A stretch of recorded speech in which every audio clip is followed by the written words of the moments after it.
change.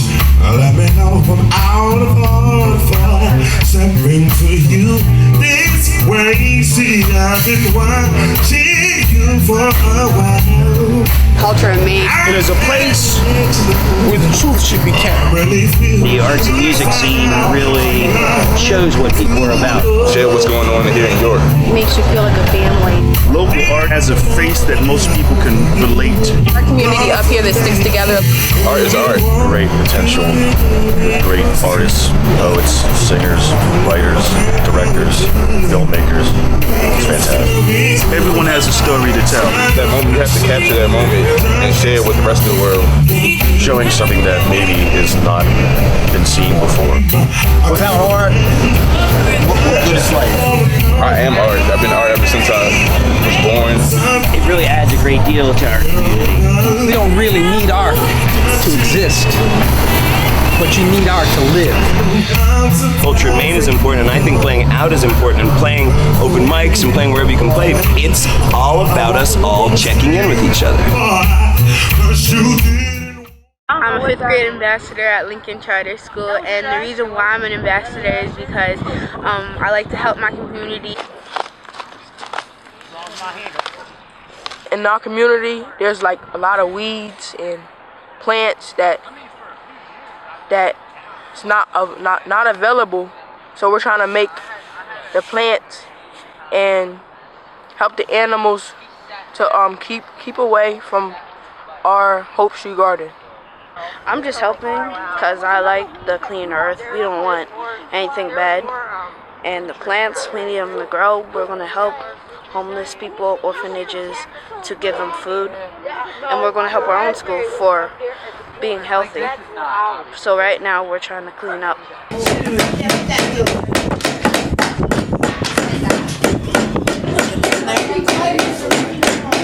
Thank you. Good job.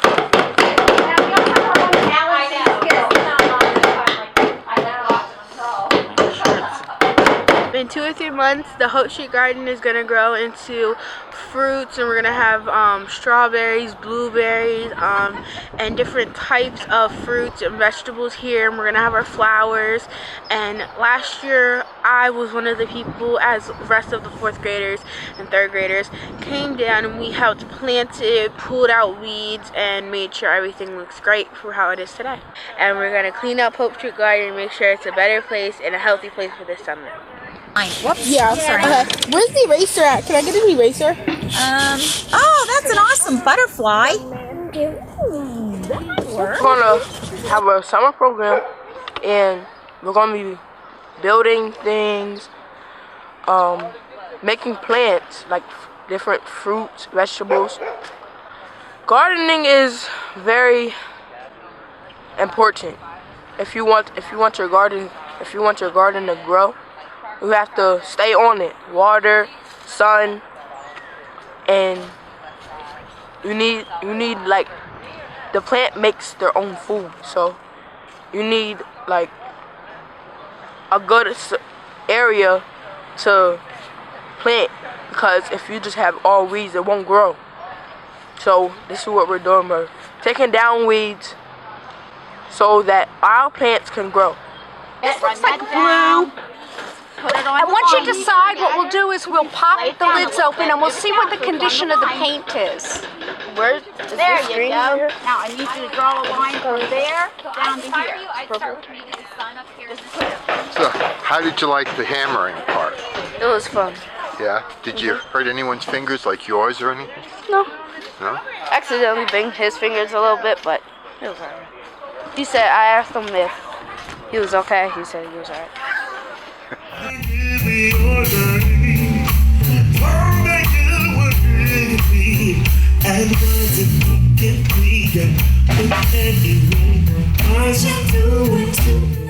Hi, I'm here with Marion Stevenson in her home studio on 721 South George Street, another stop on the Maker's Dozen Artist Studio Tour. So Marion, would you like to tell us how the studio tour came about? It was, I take pottery as a hobby, and I was with my pottery teacher, Kim Heidel-Toner, that's on there. And I said, Kim, let's organize a open studio, just the two of us. I said, eventually I think we should do a larger one. And she goes, well, let's just do it. And this was in May. And so she started making a list instantly. She went and got paper and we wrote it down, and she made the phone calls, and the next thing you know, we had a meeting and we were off. And we decided it's time for York to have open studio for people to tour. It was time. It was way past time, actually. And there's so many artists in this York City. This is our first year. We hope to do this every year, and we hope to expand. Maybe we could go outside of the city, but we do think we want to keep it to 12 stops, 13 at most, because that's about, if you make it any bigger, people are going to get tired, or they're going to miss Skip and stuff. Now, I've heard of organizations and cities that have huge open studios, and you have to jury in, and then they have a preview show where you see and you pick out your artists that you want to visit at the open studios. And I think that's a great way to think about going, but for right now we're going to try to keep it a little bit more controlled, just for us. I mean, just so people can see the artists and where they work. Yes. And how they work. Yes. And artists that they probably see showing in local galleries. In local galleries, I do festivals, a lot of outdoor festivals. I do Loans Park, York Fest, Lidditz, and I think a lot of people don't realize how many artists are in York. The whole scene of York's art scene, I mean, it's active. We've got a lot going on here, and people should really be proud about this, because York pulls in a lot of good art and artists. We have a lot of depth here. It's just, I don't think the general population knows. And also, it gives the general public a chance to see behind the scenes. Yes. And yes. I think that's kind of one of the most exciting things. Yeah. Other cities, Harrisburg does an art studio, an art gallery tour. Yes. But a studio tour is a new idea. Yeah, I mean, my studio is never this clean. Ever. Can you tell us a little bit about the piece that you're working on? Well, I started several years ago. A friend, one of my students, has this beautiful lake, and I started going up there to paint. And I fell in love with the waters and water lilies. And I did several pastels, because that's what I usually jury into a lot of shows with, my pastels. But this canvas has been sitting here saying, paint me. And one day I actually just saw what I wanted to do with it. And so I've got it laid in, but it's a long way from being finished. It's just going to be a nice all water. And with the water, it will be where you can see into the water, and then where the water starts reflecting the sky off to seeing the sky. And it's this wonderful way of thinking and depth on something that's flat that you're looking down in. So you've got several dimensions in the same painting. The same painting, and you get to have all these juicy colors running through it. And that's what I'm going to do. This is, like I said, it's just the underpainting. And I've been so busy cleaning for this studio tour, I haven't had time to paint. Is this a local location, a local lake? It's up in Susquehanna County, up in the, I guess it's called the Endless Mountains, up near, I want to say Brooklyn, but I know that everybody thinks of New York. It's a little tiny town that she's real close to. I can't even tell you how to get there.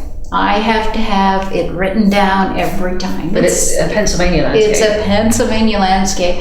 And because she and one other family own all the land around it, they're able to keep the water clear, and it's pristine. I mean, that water is so clean and so beautiful. You can just, there's so much layers. And of course, everybody goes, Monet. And I'm like, I forgot about him when I was starting to paint these. Well, and at this stage, before when things are just laid in, you can see the comparisons. That's it. And it was like, oh man, it's all been done before, but it's that. It's I understand why Monet painted the water lilies. And as someone who's new to Pennsylvania, it's exciting for me to see different landscapes from around. I mean, Pennsylvania is so diverse. Oh yes. There's I wouldn't have thought of a water-lilied lake in Pennsylvania. And it's here. I mean, we have a lot of beautiful things here. I mean, I used to travel a lot to paint. A lot of my paintings are from France or Italy. The last trip I went on was to Ireland. And my friend, who's from Colorado, was so excited about all the green, and I'm like, a lot of this, when I paint the Ireland scenes, most people say, well, where is that in Pennsylvania? Because it looks just like Pennsylvania. Okay, I don't have to go to Ireland again. Check that off the list. So, yeah.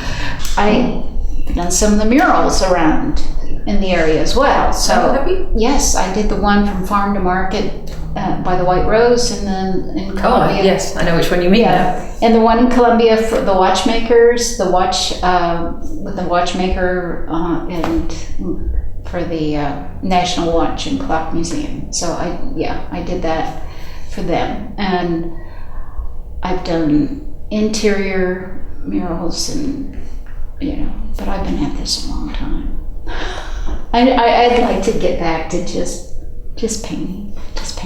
I also have been teaching a lot too, so, and that's why we're here in this house, is because I wanted to start teaching. And we have 3 rooms. The whole first floor is all studio, so I can have students. And I've always used this room and the other 2 rooms for students, but as I said, we're getting ready to sell because it's time for us to simplify our lives. We're at that age. So I'm going to start staging the house also for other people to come in and see what they would like to put here besides a gallery, studio, whatever. So this is a great time, really, for people who have seen your work in different festivals, York Fest, to actually come and see where it's created. Yes, this is it. This is it. We'll see. Well, what's so funny is because I've done shows all up and down the coast, on the East Coast.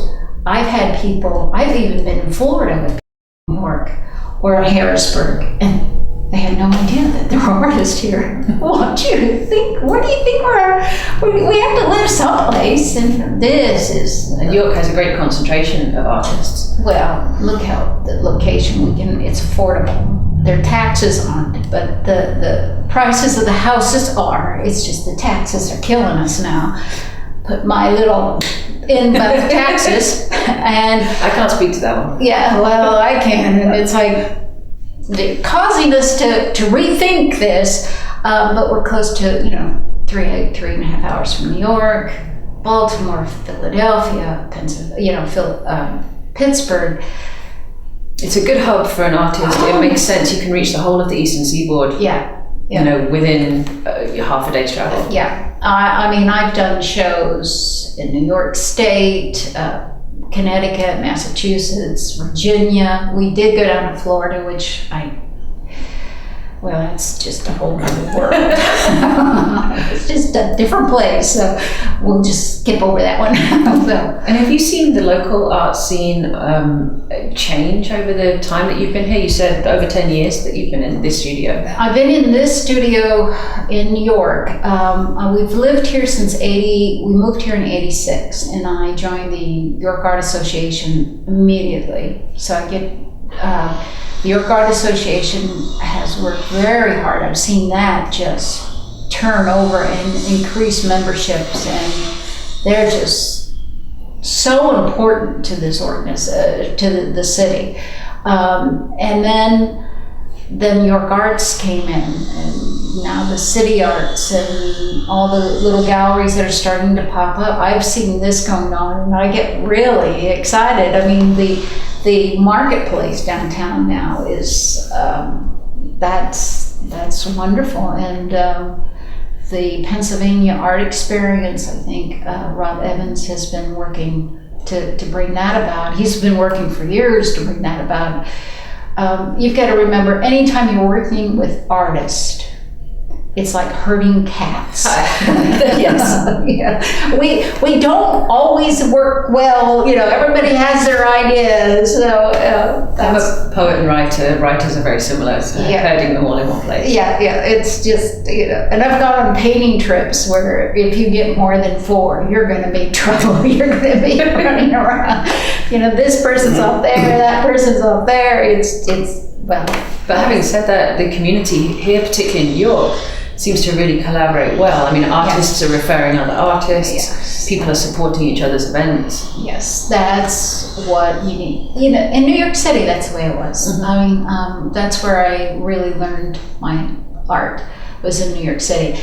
That was the thing that I really couldn't get over, because everybody said New Yorkers are tough people. They're not. They're some of the most generous, wonderful people I've met. Some of my favorite people are New Yorkers. But when I first came here, it was a little bit more closed. It wasn't, people would get upset if you got a commission they didn't and stuff like that.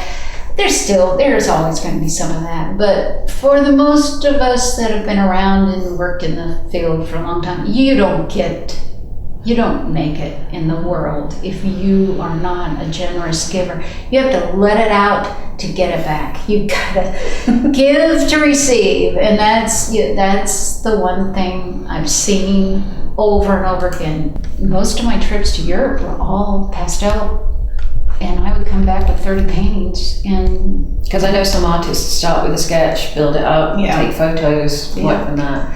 You're literally painting straight from minute one. Minute one.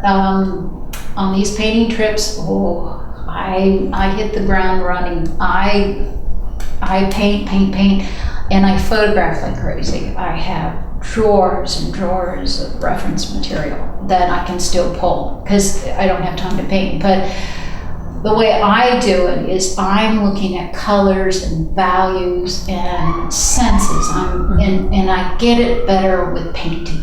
If I was sitting there drawing now, that may be what I'll do next, is, even do watercolors, which would be really odd for me, but I'm thinking maybe I should.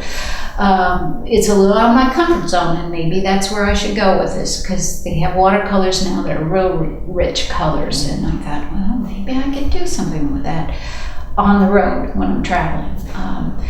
But I haven't. It will all come out how it's supposed to. Yes, that's exactly it. It'll. Sounds like a wonderful adventure. Yes. We were driving ourselves crazy where to go to. Stay in the area, move west, move south, move north. Where do we go? And finally I said, let's just sell the house, and then we'll know.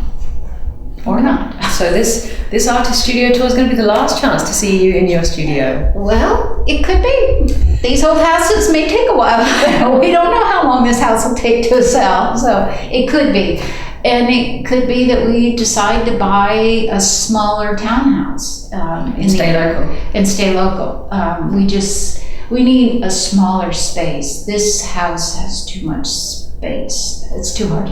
It's hard to take care of. And then that will leave you more time for canvases like this. Yes, that's exactly it. As I explained, I used to have a lot of energy, and now I have this much, and I don't want to spend that energy on cleaning or mending or fixing.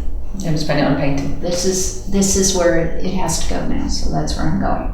That is a great idea. Yeah. But I think it'll be this tour, we're keeping our fingers crossed, and we hope lots of people come out for it and see, and hopefully it'll be a success. Come on, York City. We ain't playing games here. Ha! You know what I mean. This is the answer to the question at hand. The city needs something, a direction, a plan. Do you want to be left out? Stand for the scene. We are all got something, we all got a dream. I call out to you, brother, my sisters, raise your eyes. The answer is upon us, just need to recognize. The city has power, but that's not enough. The city needs heroes, the city needs love. I'm Carla Christopher, and I'm running for York City Council. I love this city, and I believe in it. We have everything we need to live amazing lives and to create amazing community right here in York. What we need to do, and what I specialize in, is connecting those dots. Bringing the students who need programming with the venues that can provide space for them, and the businesses that can fund them, and the committed adults that can run them. Working with communities outside of York to let them know what incredible talent and culture and history and innovation we have right here. No mayor, no police department, no city council, no board member. No one alone can bring this city to where it needs to be, to where it can be. That's why we raise an army with troops that include our neighborhood associations and our development groups and our nonprofits and our cultural communities. As a council member, it's my job to help bring them together, to make that happen, and to keep an open, accessible, and responsive city government at the forefront of the movement. That's all our job. Not in 10 years, not in 5 years. I'm not willing to lose another day. Not when my neighbors are struggling to afford their homes, and when good people are still trying to find jobs within the city that pay a living wage. Not when our students are so desperately in need of a quality education and safe streets to grow up in. The time is now. The day is May 19th. That's the day I need York City to use the power we have fought for, from England to women's and civil rights. I need the city of York to vote for me. And then I need us to get to work, because I'm ready.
Of a wonderful poet, actress, just so much to so many people, and her name is Maya Angelou. Pretty women, wonder where my secret lies. I'm not cute or built to suit a fashion model size, but when I start to tell them, they think I'm telling lies. I say, it's in the reach of my arms, the span of my hips, the stride of my step, the curl of my lips. I'm a woman, phenomenally. I walk into a room just as cool as you please, and to a man, the fellows stand or fall down on their knees. Then they swarm around me, a hive of honeybees. I say, it's the fire in my eyes and the flash of my teeth, the swing in my waist and the joy in my feet. I'm a woman, phenomenally. Men themselves have wondered what they see in me. They try so much, but they can't touch my inner mystery. When I try to show them, they say they still can't see. I say it's in the heart of my back, the sun of my smile, the ride of my breath, the grace of my style. I'm a woman, phenomenally. Now you understand just why my head's not bowed. I don't shout or jump about or have to talk real loud. When you see me passing, it ought to make you proud. I say it's in the click of my heels, the bend of my hair, the palm of my hand, the need for my care. Because I'm a woman, phenomenally. Phenomenal woman. Oh yeah, you and me. Thank you. I have two pieces. One is of me. More so of the way I think. So, kind of self-titled. Her mind, the thoughts of her own.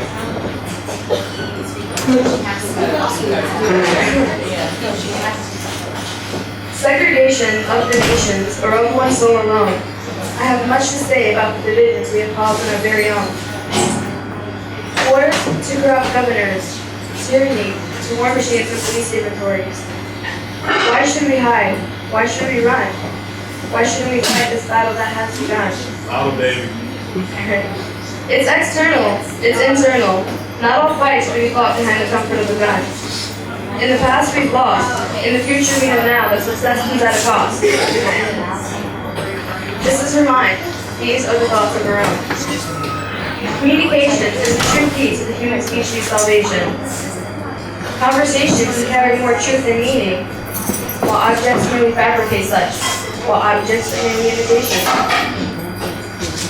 Frustrations may seem inundating, but with precise timing, not all seems as if there is no graduating. Whether it be the external high school or the internal mental pains caused by my congestions of thought, so much for the capability of my brain. I say my mind is a mind of its own, or may such thoughts be claimed the same. May ease rain down in us all, because no matter what race, sex, religion, or class you're oppressed by, we should all be free, because we're all in pain.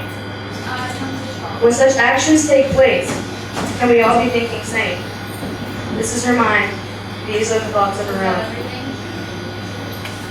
Okay.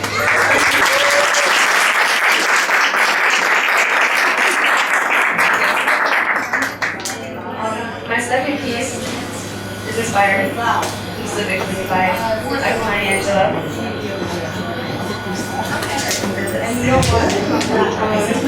Okay, so I wanted to explain how I wrote it first, because it's a little bit different. I used two quotes, and after each quote, I gave my own insight or, belief, understanding of it. Now I'll start. When you are writing the story of your life, don't let anyone else hold the pen. This reminds me of the strength within her words, whether it be for others or herself. I can be changed by what happened to me, but I refuse to be reduced by it. Yes, events may drive you to become who you currently are. But no matter what, it was the effect of such that got you this far. Whether it be Whether it be what you're fighting, a frustrating war, against yourself or against financial wealth, against the rich or against the poor. It doesn't have to belittle you, when it can become like science and metasticize, and instead give you definition, to instead entitle you. You may shoot me with your words, you may cut me with your eyes, you may kill me with your hatefulness, but still, like air all right.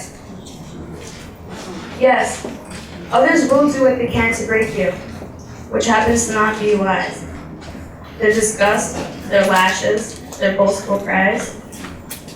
They are attacking who perceives to be vulnerable, but everyone is judges, so they turn to the comfort of lies. While they run about in a play, masked with disguise, you have two options, to give in or continue to strive. Again, the poem is inspired by my Dr. Maya Angelou. She who lived an incredibly moving life. Reminded, when you were writing the story of your life, don't let anyone else hold the pen that she didn't. A little bit of the background of Still I Rise by Maya Angelou. It's probably Maya Angelou's best known poem, and for good reason. It is a wonderfully defiant, human, uplifting cry from the deep heart of America, which tells a story that I'm sure speaks to us all. The poem roots itself in the history of the African American people with its talk of slavery and that gorgeous image of the Black Ocean leaping and wide, such a powerful metaphor for overcoming oppression. But the poem's scope is not limited to one people. It speaks of the universal notion of the defiance of the downtrodden. Angelou's voice is resounding and centrally rhythmic and carries so beautifully her message of strength and positivity. Still I rise. You may write me down in history with your bitter, twisted lies. You may trod me in the very dirt, but still, like dust, I rise. Does my sassiness upset you? Why are you beset with gloom? I walk like I've got oil wells pumping in my living room. Just like moons and like suns with the certainty of tides, just like hope springing high, still I rise. Did you want to see me broken? Bowed head and lowered eyes, shoulders falling down like teardrops, weakened by my soulful cries. Does my haughtiness offend you? Don't you take it awful hard, because I love like I've got gold mines digging in my own backyard. You may shoot me with your words. You may cut me with your eyes. Guess what? You may kill me with your hatefulness, but still, like air, I rise. Does my sexiness upset you? Does it come as a surprise that I dance like I've got diamonds at the meeting of my thighs? Out of the huts of history's shame, I rise. Up from a past that's rooted in pain, I rise. I'm a black ocean, leaping and wide, wailing and swelling, I bear in the tide, leaving behind nights of terror and fear. I rise into a daybreak that's wondrously clear. I rise, bringing the gifts that the ancestors, my ancestors, your ancestors gave. I am the dream and the hope of the slave. I rise, you and I rise.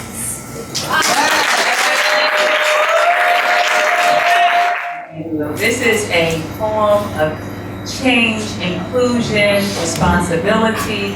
Also, there was the roles of citizens as well as the president. She gave this in 1993 at Bill Clinton's inauguration, and she was the second person to recite a poem at inauguration and the first African American woman to do so. On the pulse of the morning, a rock, a river, a tree, host to species long since departed, marked the mastodon, the dinosaur who left dry tokens of their sojourn here on our planet floor. Any broad alarm of their hastening doom is lost in the gloom of dust and ages. But today, the rock cries out to us, clearly, forcefully, come. You may stand upon my back and face your distant destiny, but seek no haven in my shadow. I will give you no more hiding place down here. You, created only a little lower than the angels, have crouched too long in the bruising darkness, have lain too long face down in ignorance. Your mouths spilling words armed for slaughter. The rock cries out today, you may stand on me, but do not hide your face.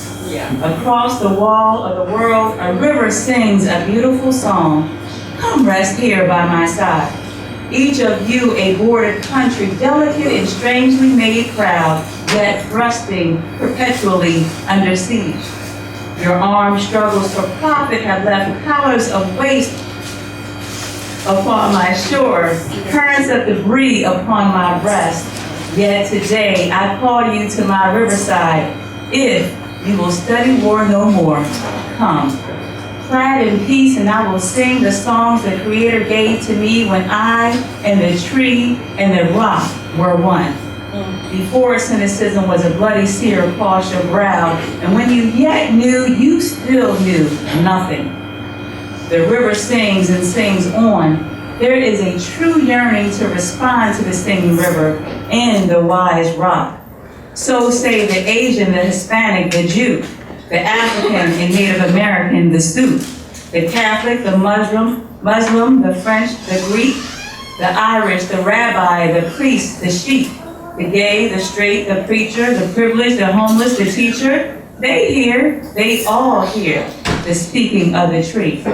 Today, the first and last of every tree speaks to humankind. Come to me here beside the river. Plant yourself beside me, here beside the river. Each of you, descendant of some past-born traveler, has been paid for. You who gave me my first name, you Pawnee, Apache, and Seneca, you Cherokee Nation who rested with me, then forced on bloody feet, left me to the employment of other seekers, desperate for gain, starving for gold. You, the Turk, the Swede, the German, the Scot, you, the Ashanti, the Yoruba, the Kru, bought, sold, stolen, arriving on a nightmare, praying for a dream. Here, root yourselves beside me. I, the tree planted by the river, which will not be moved. I, the rock, I, the river, I, the tree, I am yours. Your passages have been paid. Lift up your faces. You have a piercing need for this bright morning dawning for you. History, despite its wrenching pain, cannot be unlived, but if faced with courage, need not be lived again. Lift up your eyes upon the day breaking for you. Give birth again to the dream. Women, children, men, take it into the palms of your hands. Mold it into the shape of your most private need. Sculpt it into the image of your most public self. Lift up your hearts. Each new hour holds new chances for new beginnings. Do not be wedded forever to fear, yoked eternally to brutishness. The horizon leans forward, offering you space to place new steps of change.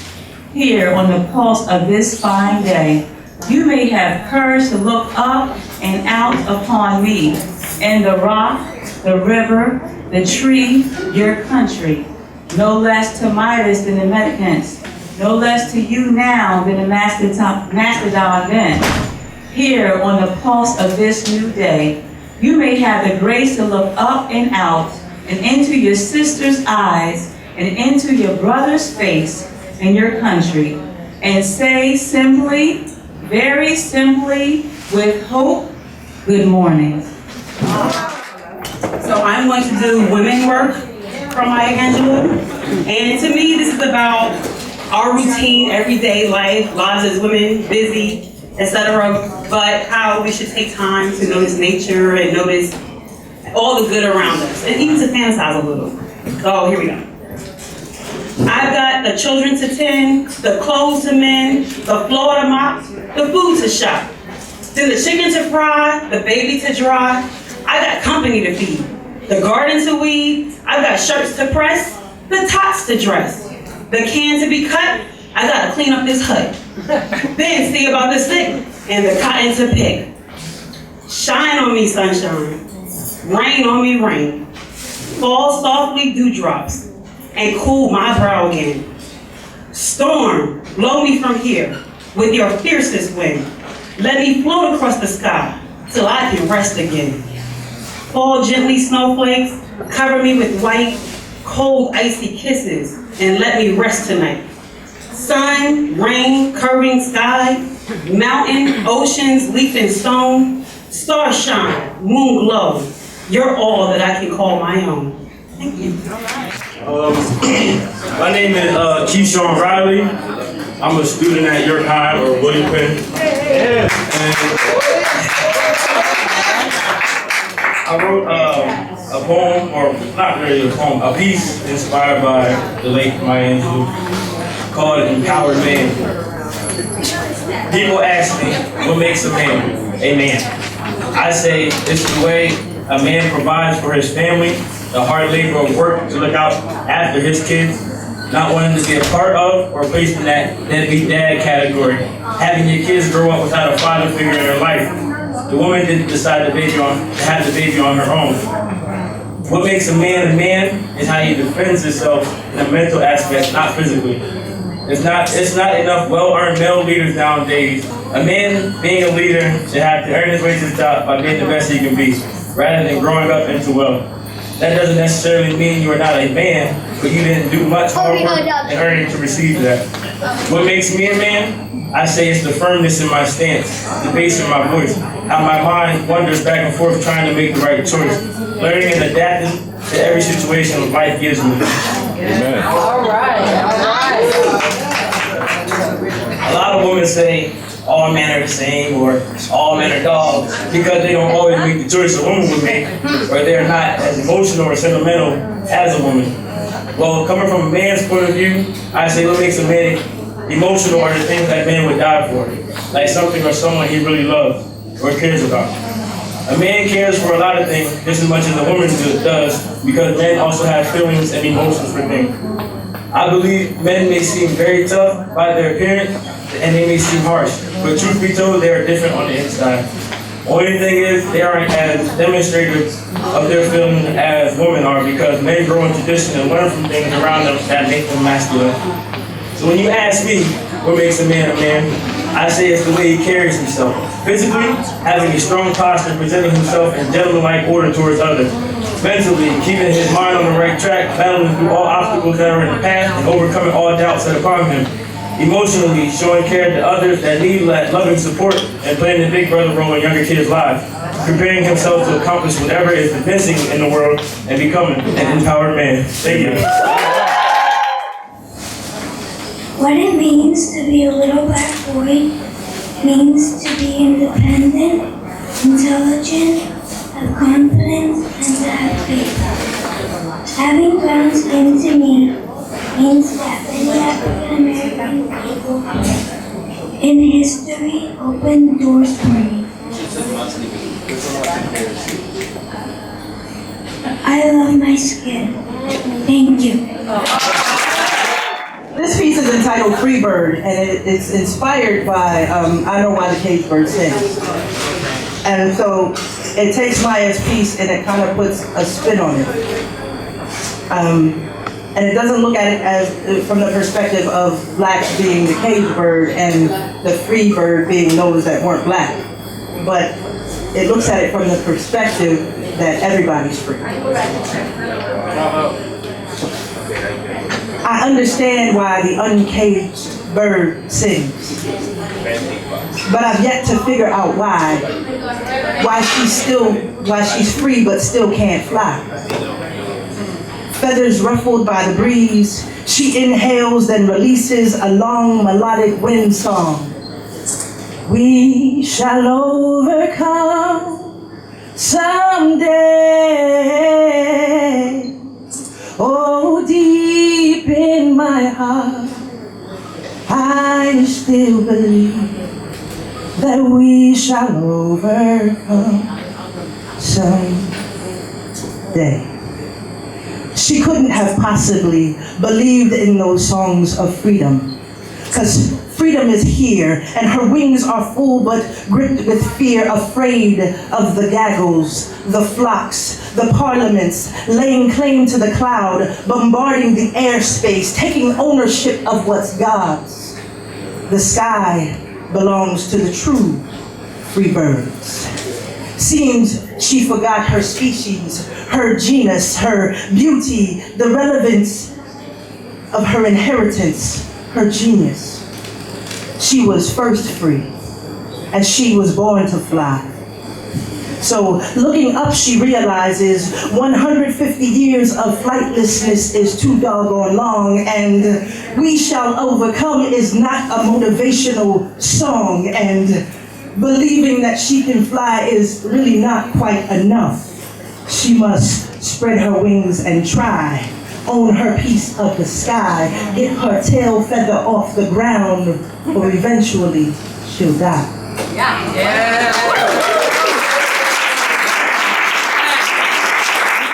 Born to earth and sky. A woman is a mountain rooted to this good green earth and rising. At night, she uses the points of stars to part her hair, trails of stardust gleaming in her crown like bonfires seen from a distance. Daylight and the sun sits upon her bare brown shoulder like a wedding day orchid. Maya, and she is the sun, burning blaze. Everyone pulled into magnetic fields, rotate. She danced, and the rest of us followed as if sunflowers happily spinning. This woman could be an African grassland with flowers growing wild and heavily. Lay down your burdens, child. Words wash over like fresh water. Under certain circumstances, a woman is water. Her life, an unfailing stream, a deep river we wade, cross over to the other side of our more human selves. And yes, we have seen a woman become a tree, sprouting life from fruit above and roots beneath, but a tree is too cliche. She is more bird, uncaged than cedar. This Maya, born to earth and sky, now infinitely free.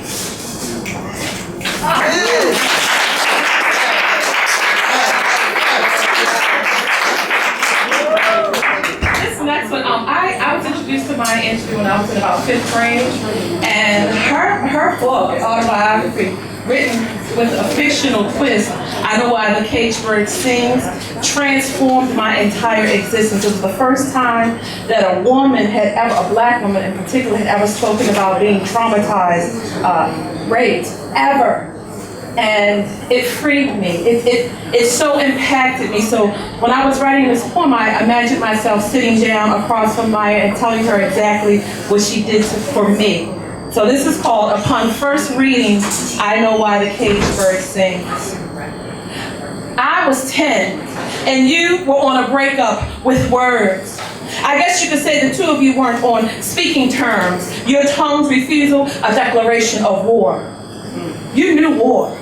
The small scrimmages of staying out of reach, the large battles of grown man's hands. My battlefield was an uncle's best friend, yours a mother's mister. Our bodies bore the ravages of war as elegantly as a child's first step. We hunkered all the way down, you and I. Our minds and books, our only bomb shelters. But this is not a metaphor for war. This is how you saved me. Held me together with strings of ink stretched across pages, an alphabetic barbed wire keeping out the liars' voices. And you silenced it with your own, life-giving, sacred. This is how you kept me from falling headfirst into an open grave of brokenness. The way your words gathered the pieces of me, treasoned into believing I was damaged. The only one this ever happened to. And what must that say about me then? See, I was 10. And you were on a breakup, and still you found me naked, stumbling down a road of wreckage, stranded, alone. And this is how you loved me, with words. A holy offering of a life once ruined. A bombed out city rebuilt, atoned. Your broken vow of silence swallowed up my shame and left me bathed in glory. This first one was written when I was 19 years old. So you'll have to forgive some of the, I tried, but I was 19. I found the beat. I done finally found the beat, and now I'm sinking into a rhythm that's drowning me and hitting me somewhere just above the ears. So my eyes can just barely peer over the edge, and I can see each of you. Each wave lapping like a sound with a beat that makes sense. A series come together even when everything else comes apart. Scattered by the vibration, whatever falls away was meant to go. See, I've got no time, cause I'm dancing in the water now. I'm making the waves start to spin. There's a sucking tidal pulling us together, chest to chest. My face is turned up toward the sun. My arms are finally rising up out of the wet into the warm. I am Oshun, bathed in beauty. And my hair is beautiful. And my colors are beautiful. I reflect the sun with skin made of glass and mirror, and my rhythm is the rhythm of all of creation, the embodiment of she, everything that was meant to be, and I am dancing, finally, happy.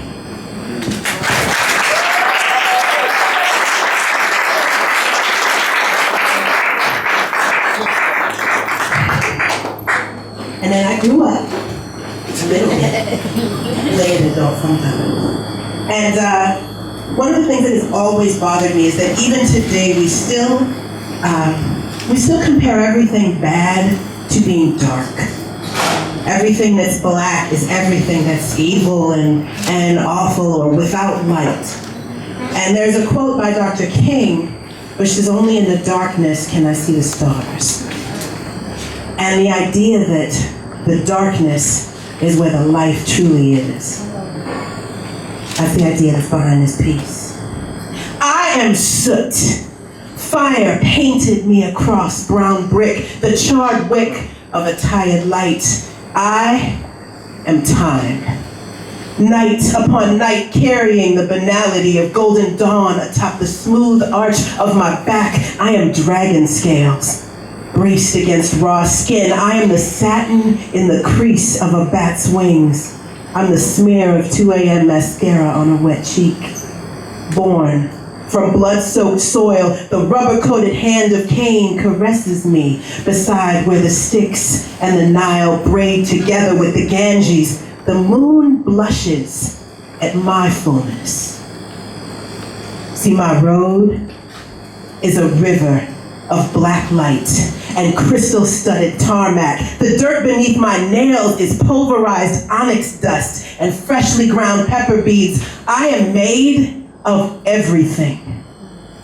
Threads from used velvet and ancient tapestries, skin of ink, patterns of scar and branding pierced by chestnut branches and hung with opal discs and crow's feathers, braided strands of twisted leather sanded and stripped by lava rock edges, stained by Chinese pico, crude oil, and mashed cocoa bean. Everything within me is vinyl record, sneaker tread, writhing shape within the shadow.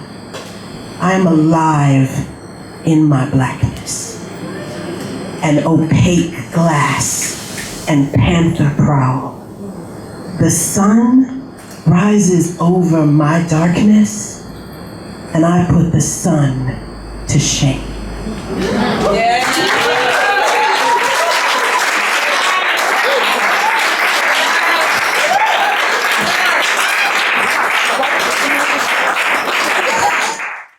If more people made art, they'd be happier. And clay, I feel, because it's my medium, is an excellent way to enter creativity if you've never tried it before.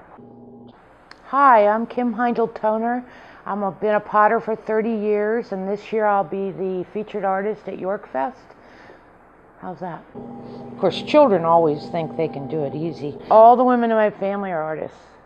My mother took me to the University of Pennsylvania Museum of Art and Archaeology when I was about 8, and I saw the pre-Columbian pottery and decided that's what I want to do.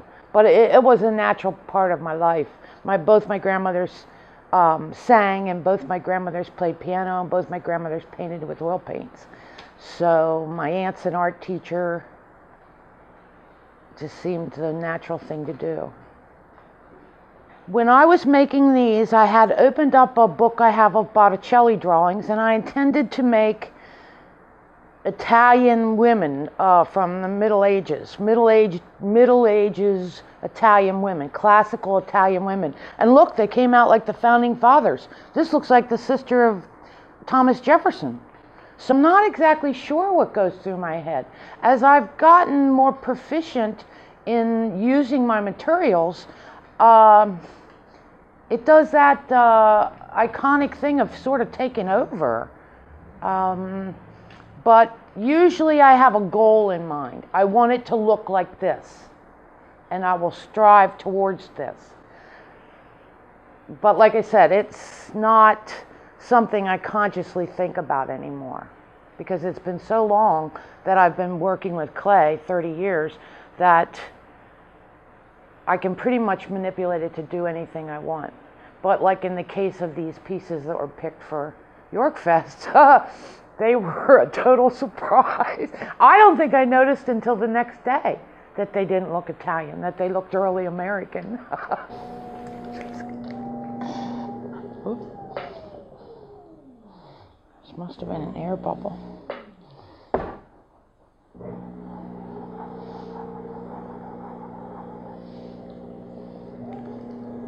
People leave my gallery and with the impression that maybe they want to try that. People go away from my work going, wow, maybe I should take a ceramics class, or I'd like to have a set of handmade mugs that I made. Then that's a really good thing for me. I like people to go away from my work, maybe the complexity of the work. My work takes a lot of thought and a lot of precision, and if I can convey that I love making my work so much that I'm willing to put that amount of time and effort into it to make it what I perceive as perfect, then maybe that's a good thing for people to take away. But the thing I personally enjoy most is when people decide they're going to make them themselves. That's what I just love. I just love that. Never get over that elementary, first grade, tongue in teeth. Try to do the best you can. Said we can just chill with me as long as you're comfortable. You feel secure when you're with me. I'm straight to you. Can't stop thinking about you. You ain't even ready. I gotta be my girlfriend. I just wanna know your name, baby. I'm really excited about this. I love the atmosphere, and I just want to know more about it. I see it evolving, changing, growing, and I like it. It's fleeting. Once it happens, once a song comes out, once a poem comes out, it'll never come out the same. Some of the culture in Maine is documenting what's going on in a way that will have that lasting staying power. It just breeds healthy growth. It's a necessity. It's a necessity, yes.